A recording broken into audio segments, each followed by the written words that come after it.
Hari ini Bank Indonesia meluncurkan pecahan uang rupiah kertas dan logam baru dengan gambar 12 pahlawan nasional. Uang rupiah kertas dan logam baru tahun emisi 2016 terdiri dari 11 pecahan uang rupiah. Desain uang rupiah baru ini dengan gambar 12 wajah pahlawan nasional. Pada pecahan Rp100.000 terdapat gambar 2 proklamator Soekarno-Hatta. Pecahan Rp5.000 terdapat gambar pahlawan Juanda Kartawijaya. Pecahan Rp20.000 gambar pahlawan Sam Ratulangi. Pecahan Rp10.000 bergambar pahlawan Frans Kaisepo. Pecahan Rp5.000 gambar pahlawan Idam Halid. Pecahan Rp2.000 M. Husni Tamrin. Dan pecahan uang kertas Rp1.000 Cut Mutia. Bank Indonesia juga mengeluarkan pecahan logam baru dengan gambar, di mana gambar utama pada uang logam pecahan Rp500 terdapat gambar pahlawan Letjen TB Simatupang. Pecahan logam Rp200 dengan gambar utama Cipto Mangunkusumo dan pecahan Rp100 bergambar pahlawan Herman Yohanes.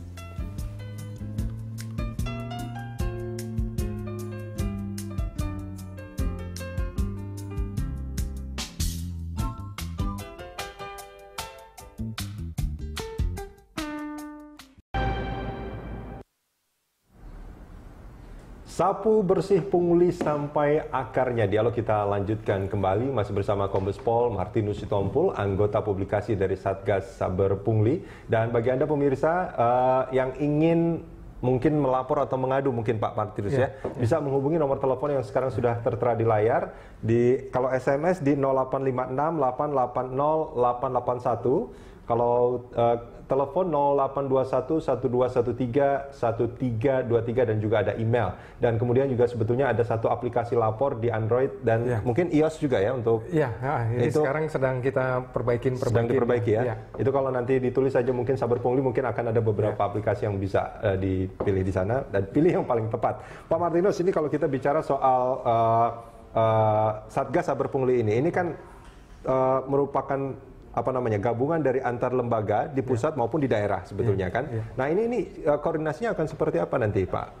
Ya, kita bikin ada unit kerja itu terhubung, telepon masing-masing itu terhubung ya. Kemudian kontak person kita terhubung karena beberapa UPP di kementerian lembaga dan di pemerintah provinsi itu juga merupakan anggota-anggota yang di bagian inspektorat ya. Nah, kemudian memang ini terhubung ya.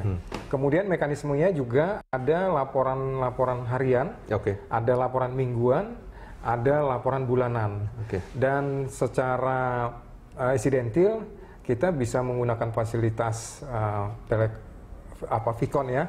Vicon, video conference, kemudian kita menyampaikan apa yang menjadi kebijakan-kebijakan dari masing-masing kita ini ya. Iya, soalnya kalau kita bicara soal pelayanan publik ini kan seringkali sesuatu yang justru adanya di daerah gitu, yang yang langsung bersentuhan dengan masyarakat gitu. Nah ini jumlahnya kan besar sekali kalau kita melihat provinsi dan kabupaten kota itu ada 500 lebih gitu kan. Ya, 5.000 lebih. 5.000 bahkan ya. Nah ini paling tidak dalam 2 bulan ini apakah sudah terlihat kendala-kendala dalam upaya sapu bersih pungli ini? Ya, kalau kendala memang kita berdasarkan informasi yang ada, yang kemudian kita nilai, kita asesmen, itu ada yang katakanlah yang tidak valid ya. Informasinya atau aduannya itu, ya. Karena bisa saja kita melihat begini, ada kekhawatiran ya dari masyarakat, karena kita kan mau menggali nih. Masyarakat kemudian yang menginformasikan ini tidak terbuka, kemudian hanya katakanlah sumir sekali informasi yang kita peroleh, sehingga kita mau menggali lebih dalam itu punya kesulitan. Nah, kita kan berharap masyarakat ya menginformasikan aja buka, kemudian kita tidak akan ada sanksi kepada yang bersangkutan. Tidak akan ada sanksi, tapi biasanya kan mereka itu kalau melihat dalam tanda kutip kejahatan, karena biasanya pungli itu kan bukan hanya 1-2 orang, ada beberapa orang gitu yang menikmati itu.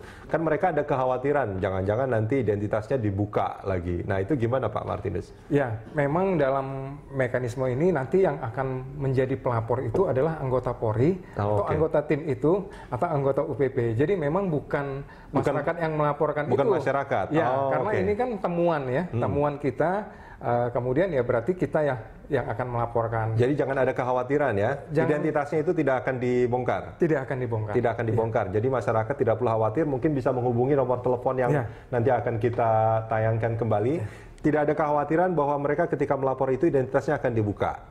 Terus yang kemudian yang kedua tadi supaya tidak sumir, apa yang harus dilakukan Pak Martinus? Informasi itu dibuka saja semua ya.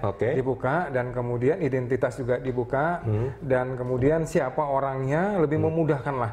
Akan lebih memudahkan lebih memudahkan kita untuk bekerja. Dan dipastikan identitas mereka itu tidak akan pernah disentuh sama sekali. Tidak akan disentuh. Tidak akan sampai nanti dipanggil ke pengadilan segala macam. Tidak akan. Ya? Tidak ada. Tidak ada ya. Karena yang melaporkan itu nanti adalah mereka yang melakukan upaya penangkapan, penyelidikan dan penangkapan itu. Oke. Nah, Pak Martinus, ini kalau kita bicara bahwa masyarakat sebetulnya sudah mulai jenuh dengan pungli. Dari Satgas Saber Pungli sendiri itu punya target nggak? Ini kapan cara-cara seperti ini akan mulai bukan hanya turun sebetulnya, sudah tidak bisa kita temui lagi lah seperti itu. Ada targetnya nggak? Ya, ini kan bagian dari sebuah revolusi mental ya, yang bagaimana membalikkan mentalitas kita yang selama ini instan, kemudian mau menerobos, ya kan, kemudian jalan pintas. Nah, ini menyangkut budaya, cara berpikir kita.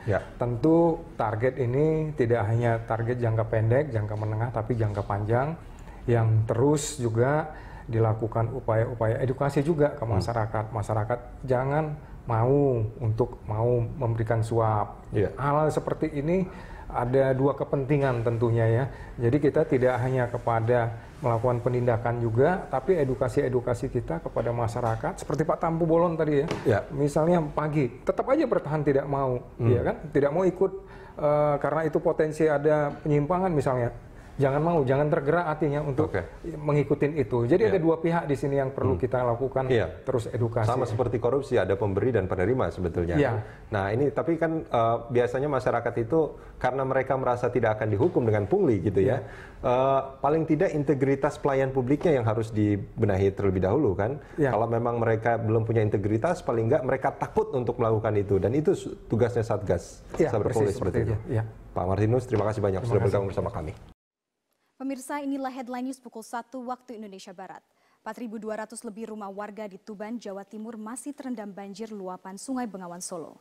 Banjir sudah melanda Tuban selama sepekan terakhir. Pantauan tim Metro TV dari atas perbukitan Kapur di sisi utara aliran Bengawan Solo menunjukkan luasnya banjir. Selama sepekan terakhir, banjir akibat luapan Sungai Bengawan Solo masih merendam 34 desa dari 5 kecamatan di Tuban. Ketinggian air mencapai rata-rata 1 hingga 2 meter. 4 desa diantaranya terisolasi dengan 14.500 lebih jiwa terdampak. Namun demikian, hampir sebagian besar warga masih enggan mengungsi. Sejumlah petugas melakukan patroli keliling menggunakan perahu untuk menjaga keamanan dan menawarkan perahu untuk beraktivitas. Badan Penanggulangan Bencana Daerah BPBD Tuban mencatat banjir tahun ini adalah yang terparah dalam 5 tahun terakhir.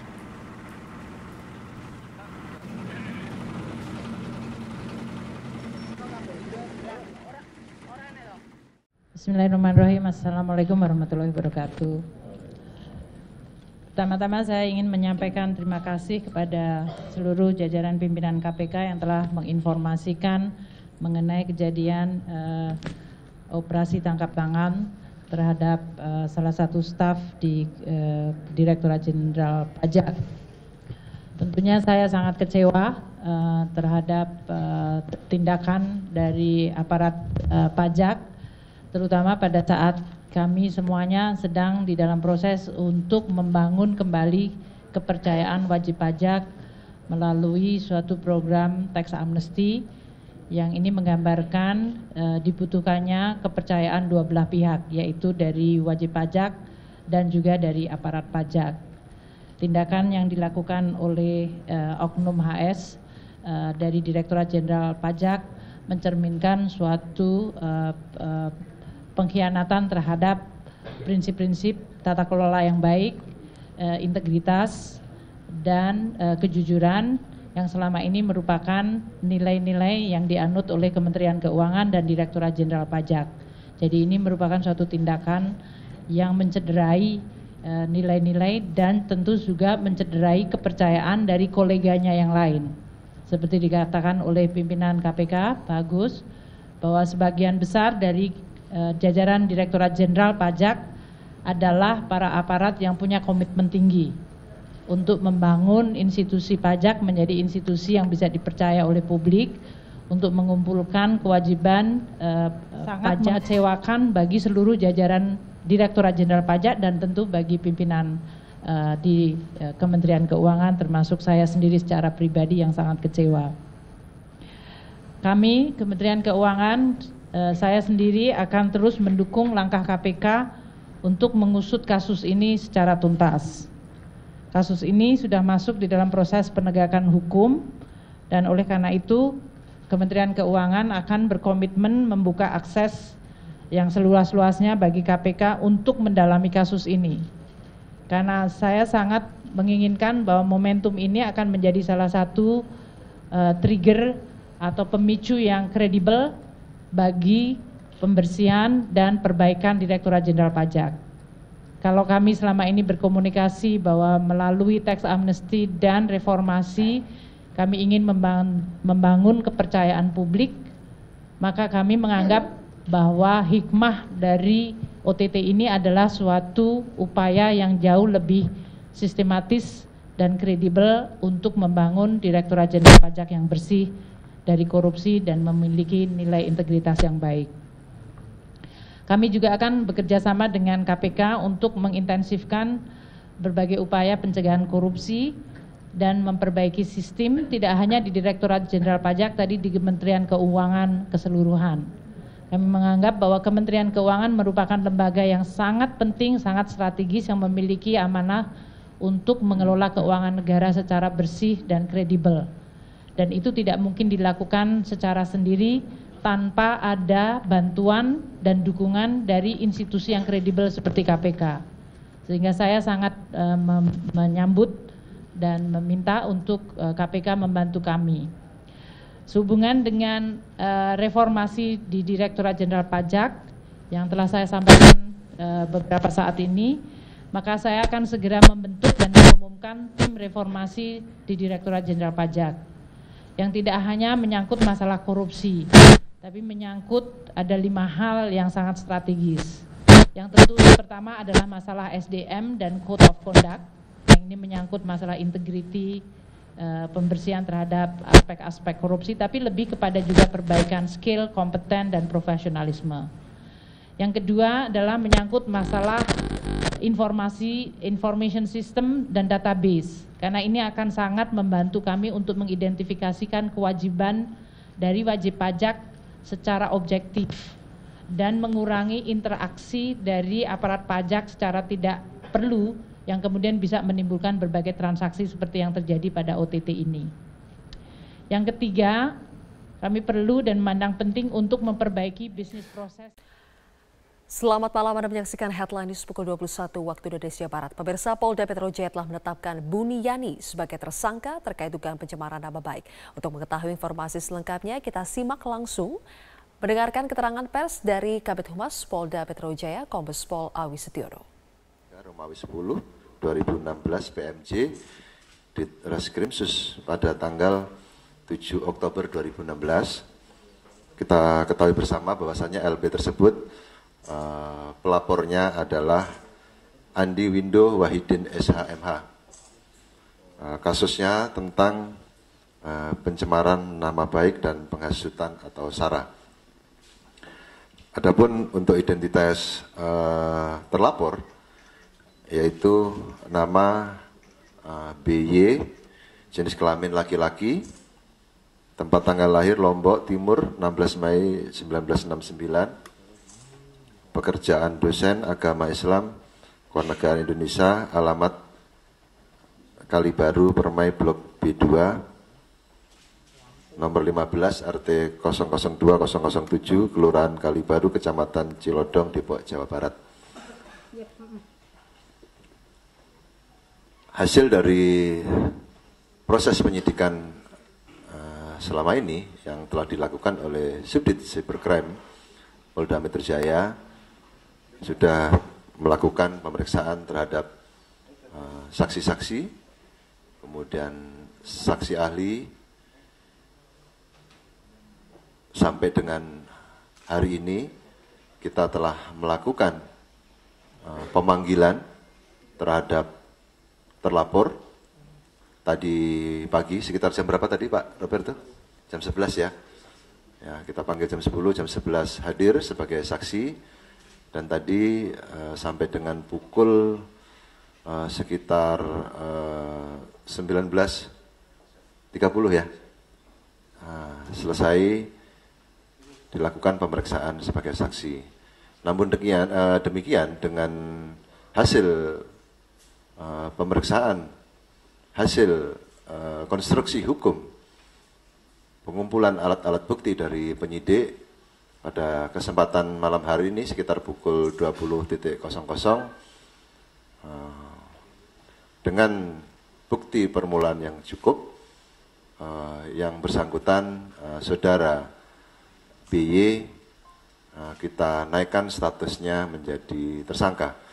Bahwasanya yang bersangkutan dari tuduhan persangkaan oleh pelapor terkait dengan pencemaran nama baik dan penghasutan SARA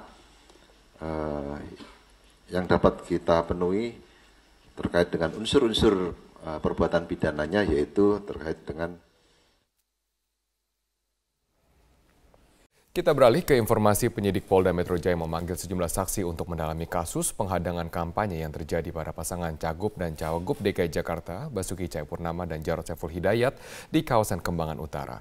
Cawagup petahana Jarod Saiful Hidayat menjadi salah satu saksi yang hadir untuk memberikan keterangan. Kita bergabung bersama dengan rekan kami Aftian Siswoyo langsung dari Mapolda Metro Jaya di Jakarta untuk informasi selengkapnya. Aftian, apa saja keterangan yang disampaikan Jarod Saiful Hidayat sebagai saksi kepada penyidik Polda Metro Jaya? Robert, hari ini Jarod Saiful Hidayat tiba di Mapolda Metro Jaya pada pukul 16 waktu Indonesia Barat, dan Jarod sempat memberikan beberapa keterangan kepada awak media bahwa terkait kehadirannya hari ini adalah berkapasitas sebagai saksi terkait kasus penghadangan ketika melakukan kampanye di kawasan Kembangan Utara. Dan di sini Jarod juga akan memberikan penjelasan serta klarifikasi atas tindak pidana pilkada yang dialami. Kemudian Jarod juga menjelaskan bahwa banyak sekali yang melakukan penghadangan ketika melakukan kampanye di kawasan Kembangan Utara, baik ketika Jarod berada di lapangan ataupun ketika melakukan sholat asar di masjid. Dan dalam minggu ini pihak kepolisian akan menyelesaikan berkas perkara dan diserahkan ke jaksa penuntut umum untuk proses tindak lanjut. Dan selain Jarod, hari ini juga dihadirkan 11 orang saksi lainnya untuk memberikan keterangan. Dan hingga saat ini memang pihak kepolisian masih belum menetapkan tersangka dalam kasus penghadangan yang dilakukan oleh salah satu warga berinisial NS yang disebut sebagai komandan lapangan. Dan tadi setelah kehadiran Jarod, tadi juga hadir dalam pemanggilan hari ini adalah Ketua DPRD DKI Jakarta, Prasetyo Edy, dan di sini Prasetyo Edy mengatakan bahwa mengetahui terkait permasalahan ini, yaitu permasalahan penghadangan ketika melakukan kampanye di kawasan Kembangan Utara. Prasetyo Edy juga meskipun tidak mengikuti kampanye di kawasan Kembangan Utara, namun sebagai ketua tim hari ini datang berkapasitas sebagai saksi. Dan Prasetyo Edy juga menjelaskan bahwa ada beberapa bukti yang dibawa, termasuk yaitu bukti video dan juga beberapa bukti foto. Dan berikut merupakan pernyataan selengkapnya dari Jarod Saiful Hidayat. Terlapornya hanya NS saja yang di Kembangan itu atau ada yang lain? Saya tidak tapi kemungkinan itu kan ada banyak yang menghadang ya. Baik menghadang pada saat di lapangan maupun pada saat saya sudah ke tempatnya Pak Haji Saman dan menunaikan ibadah sholat asar, itu masih Pak, mereka ikut. Pak, sudah menyebut ada keterlibatan tokoh politik di balik penghadangan itu, siapa sebenarnya Pak? Saya nggak ngerti, tanyakan pada penyidik nanti ya. Tugasnya Panwas, tugasnya polisi untuk bisa menyidik. Robert. Baik, terima kasih Aftian Siswoyo atas informasi Anda. Calon Wakil Gubernur DKI Jakarta Jarod Saiful Hidayat mempertanyakan kinerja Badan Pengawas Pemilu atau Bawaslu yang seolah lamban memproses aksi-aksi penghadang kampanye. Peneliti Divisi Hukum Perludem, Fadli Ramadhani, menilai Bawaslu dan polisi harus menindak tegas pelaku yang mengganggu hak konstitusional paslon untuk memberikan efek jerah. Main aja ke PD.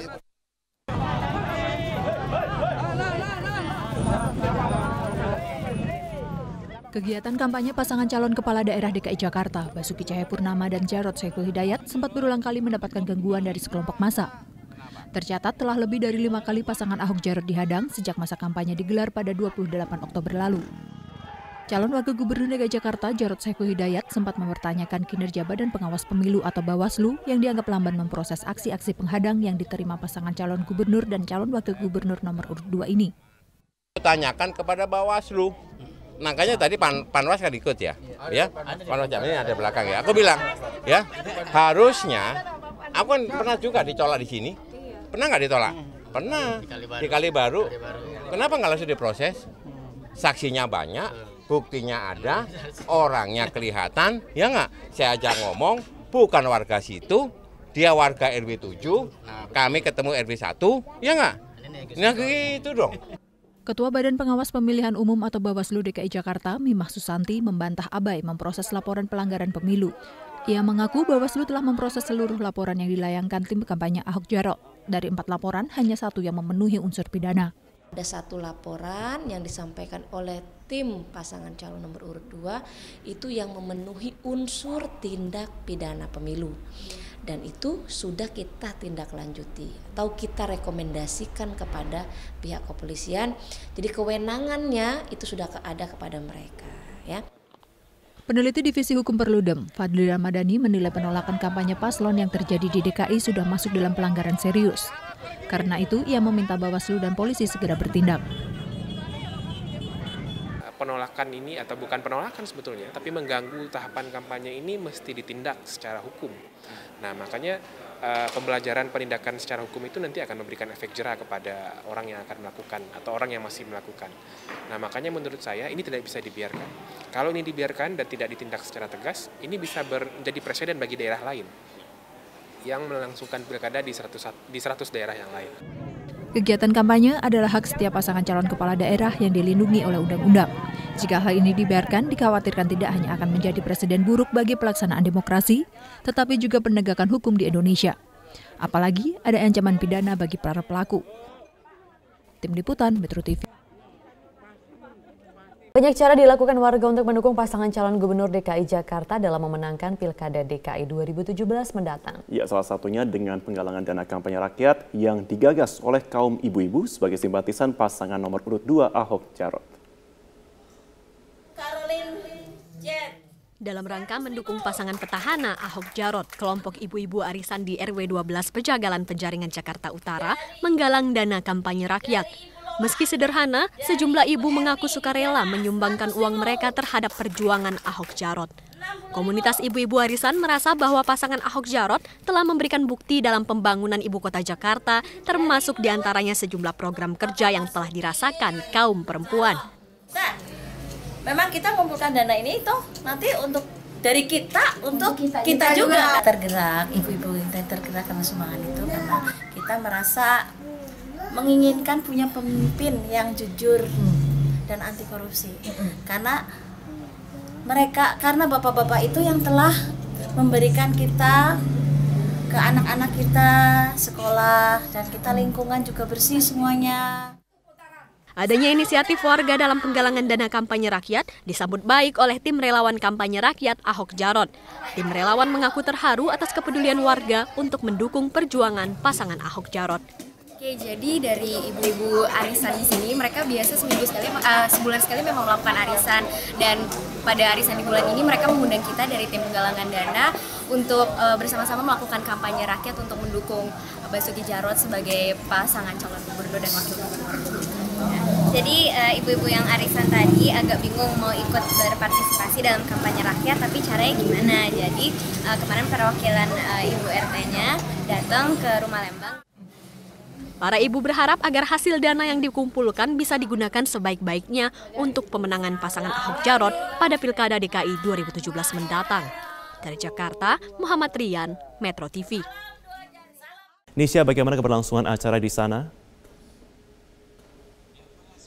Marvin, saat ini digelar acara Parade Bhinneka Tunggal Ika di kawasan Patung Kuda, Monas, Jakarta Pusat, dan saat ini ratusan warga masyarakat berkumpul di sini. Saat ini sedang digelar berdoa dari lintas agama, dari umat lintas agama. Mereka ini berdoa untuk kelancaran acara Parade Bhinneka Tunggal Ika dan juga untuk kebinekaan di Indonesia yang kemarin sempat terpecah. Tadi kami sempat berbincang dengan beberapa warga yang ada di sini. Mereka mengikuti acara ini dengan tujuan agar bisa menjadi bagian dari untuk merawat kebinekaan di sini. Dan menariknya juga nanti mereka akan berjalan titiknya dari sini, dari kawasan Patung Kuda untuk menuju ke kawasan Bundaran Hotel Indonesia. Dan nanti di sepanjang perjalanan menuju ke Bundaran Hotel Indonesia, mereka akan menampilkan pertunjukan, berbagai pertunjukan dari atau yang ada di Indonesia seperti ada Reok Ponorogo, kemudian ada ondel-ondel, ada debus, dan juga ada barongsai. Dan yang menarik juga, mereka ada di sini adalah diminta oleh penggagas acara ini untuk menggunakan pakaian adat dari seluruh Indonesia. Dan bagi mereka yang tidak memakai pakaian adat, bisa menggunakan kaos bernuansa merah putih. Dan selain itu nantinya juga mereka berada di sini untuk bersama-sama, atau pesan yang ingin disampaikan adalah untuk memberitahu masyarakat bahwa perbedaan ataupun keberagaman yang ada di Indonesia inilah yang menyebabkan Indonesia menjadi kaya, Indonesia menjadi satu. Dan berikut adalah pernyataan selengkapnya dari penggagas Parade Bhinneka Tunggal Ika. Kita ingin merayakan kembali yang namanya kebinekaan di negeri ini. Kita ingat bahwa konstitusi kita itu adalah Pancasila, Undang-Undang Dasar 45, yang di dalamnya itu sangat menempatkan kebinekaan, keberagaman bangsa ini sebagai salah satu faktor pemersatu bangsa ini gitu. Dengan format yang sangat cair, bikin happy, semua bisa terlibat. Kita akan melihat bagaimana beragamnya kebudayaan, tradisi, agama negeri ini gitu. Ya Marvin, dan sesaat lagi ratusan peserta Parade Bhinneka Tunggal Ika ini akan berjalan menuju ke Bundaran Hotel Indonesia, dan nanti kita akan bertemu lagi di Bundaran Hotel Indonesia untuk menyaksikan seperti apa perjalanan mereka dari Patung Kuda Monas, Jakarta Pusat. Sementara demikian, Marvin, kembali ke Anda di studio. Selamat siang pemirsa, inilah headline news pukul 14 waktu Indonesia Barat. 15 nelayan dinyatakan hilang akibat kapal berbendera Thailand dan kapal nelayan tabrakan di perairan Tuban, Jawa Timur. Berdasarkan informasi petugas Pelabuhan Brondong Lamongan, tabrakan terjadi pada pukul 4 dini hari tadi saat kapal berbendera Thailand KM Tyson sempat membawa tapioka dari Thailand tujuan Surabaya bertabrakan dengan KM Mulia Sejati. Dan untuk mengetahui bagaimana upaya pencarian 15 nelayan yang hilang, saat ini kita sudah terhubung dengan Pak Misngadi, Syah Bandar Pelabuhan Brondong, Lamongan, Jawa Timur. Selamat siang, Pak. Selamat siang. Ya, bagaimanakah upaya atau bagaimanakah kronologis peristiwa ini, Pak? Siap. Kronologi kejadian ini saat pagi sekitar pukul 4 pagi. Itu kapal nelayan Mulia Sejati ditabrak MV Tyson 4. Ya. Di posisi kurang lebih 17 mil dari Pelabuhan Brondong gitu, Pak. Ya. Bagaimanakah upaya pencarian saat ini, Pak? Untuk posisi sekarang sudah dalam taraf evakuasi terhadap 12 orang yang selamat. Untuk yang 15 masih belum diketahui nasibnya. Jadi ini yang 12 untuk dievakuasi ke Pelabuhan Lamongan Sorbes untuk mendapatkan pertolongan lebih lanjut gitu, Pak. Jadi masih 15 orang masih dicari ya, Pak Misngadi ya? Siap. Ini Basarnas beserta tim lainnya menyisir para korban tersebut untuk mencari keberadaan mereka gitu, Pak. Baik, Pak Misngadi, dari 15 orang yang masih dicari, apakah warga negara mereka semua warga negara Indonesia, Pak? Oh, yang dicari ini warga negara kita, Pak. Ini baik. Nelayan dari Juwana, Jawa Tengah gitu, Pak. Ya. Baik, terima kasih Pak Misngadi telah memberikan informasi kepada kami. Selamat malam pemirsa, aksi teror terhadap kandidat kepala daerah kembali terjadi di Provinsi Aceh. Kali ini penembakan terjadi di rumah calon gubernur Aceh Tarmizi Karim oleh orang tidak dikenal. Dan untuk mengetahui informasi selengkapnya, kita terhubung dengan Dazen Frila langsung dari Banda Aceh. Dazen, bagaimana kronologi penembakan rumah Tarmizi Karim? Ya, Rory, dari informasi yang kami peroleh, aksi penembakan ini terjadi pada Rabu malam sekitar pukul 19 waktu Indonesia Barat di kediaman salah satu calon gubernur Aceh bernomor urut 1 Tarmizi Karim, yaitu tepatnya terletak di Jalan Todak Gampong, Bandar Baru, Dusun Piranha, Kecamatan Kuta Alam, Kota Banda Aceh. Tidak ada korban jiwa dalam peristiwa ini dan menurut keterangan saksi mata, yaitu Fahri, anak dari Tarmizi Karim sendiri, mendengar suara letusan setelah sempat melihat seorang sosok yang melintas di luar pagar kediamannya dengan menggunakan 1 unit sepeda motor. Fahri sendiri tidak mengetahui bahwa suara tersebut adalah suara letusan senjata api dan ia baru mengetahui aksi ini adalah aksi teror atau penembakan setelah diberitahu pihak Pamtup atau pengamanan tertutup Tarmizi Karim bahwa terdapat lubang bekas tembakan di pagar rumahnya yang juga terpantul pada pagar garasi. Sementara selongsong peluru juga telah ditemukan di dalam areal rumah dan insiden ini terjadi ketika Tarmizi dan keluarga sedang dalam perjalanan dari Kabupaten Aceh Timur menuju Kota Banda Aceh. Hingga saat ini pihak kepolisian belum dapat mengungkap motif ataupun pelaku di balik penembakan ini dan saat ini masih melakukan pemeriksaan karena pihak Tarmizi Karim sendiri baru menyampaikan laporan kasus ini pada sore hari tadi, Rory. Sementara olah TKP akan segera dilakukan dalam waktu dekat. Dan menanggapi insiden ini, Tarmizi Karim sendiri yang maju dalam Pilgub Aceh melalui jalur independen mengatakan aksi penembakan ini merupakan bentuk teror yang telah mengganggu kedamaian pilkada, namun pihaknya tetap menghimbau kepada seluruh tim sukses dan para pendukung untuk tetap tenang dan tidak terprovokasi oleh kejadian ini. Berikut kita dengarkan salah satu petikan wawancara kami dengan calon gubernur Aceh Tarmizi Karim. Sebetulnya seperti tadi kita sudah kumpul juga dengan tim kita, tim sukses di dalam pilkada ini. Saya memintakan kepada mereka agar sabar tenang oleh karena ini sudah ditangani oleh polisi dengan bagus sekali sejak awal tadi pagi. Dan sebetulnya ini kan bertentangan dengan semangat pilkada damai. Itu yang baru seminggu yang lalu kita sudah kumpul di Mapolda di bawah koordinasi Pak Kapolda dan pengarahan Bapak Gubernur. Yang semangat kita kan spirit kedamaian ini. Tapi kalau ada kejadian seperti ini, maka itu akan bertolak belakang sekali dengan semangat pilkada yang damai, aman, sejahtera. Untuk sementara demikian yang dapat kami sampaikan dari Banda Aceh. Kembali ke Anda, Rory, di studio. Pemirsa, kita bergabung dengan Stella Now dari Istana Merdeka. Stella, ini adalah pertemuan yang kedua antara kedua tokoh dalam sebulan terakhir ini. Sebenarnya apa yang ingin disampaikan oleh kedua tokoh ini yang pernah menjadi rival dalam Pilpres 2014 lalu?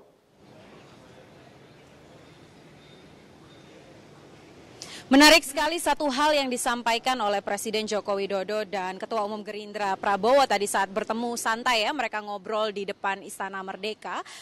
Satu hal yang ingin ditekankan adalah bagaimana dalam menjaga perdamaian dan juga kesatuan NKRI ini itu tidak hanya saja Presiden yang bisa berperan, tetapi juga semua tokoh bangsa juga bisa ikut turut memerankan peran penting untuk menekankan kepada masyarakat Indonesia bahwa NKRI adalah harga mati. Dan ini kalau kita ambil istilah uniknya ya, tadi sempat disinggung juga oleh Prabowo ini adalah kunjungan nasi goreng berbalas ikan bakar. Artinya kemarin pada akhir Oktober ketika Presiden Joko Widodo berkunjung ke Hambalang itu disediakan nasi goreng, namun ketika Ketua Umum Gerindra Prabowo hadir di sana kali ini dihadirkan ikan bakar. Seperti itulah suasana hangat dan juga akrab yang digambarkan oleh mantan rival antara Presiden Joko Widodo dan juga Ketua Umum Gerindra Prabowo. Selain itu juga tadi Presiden Joko Widodo menyampaikan bahwa sayang sekali kalau hanya perbedaan politik, kalau hanya perbedaan pandangan dalam sebuah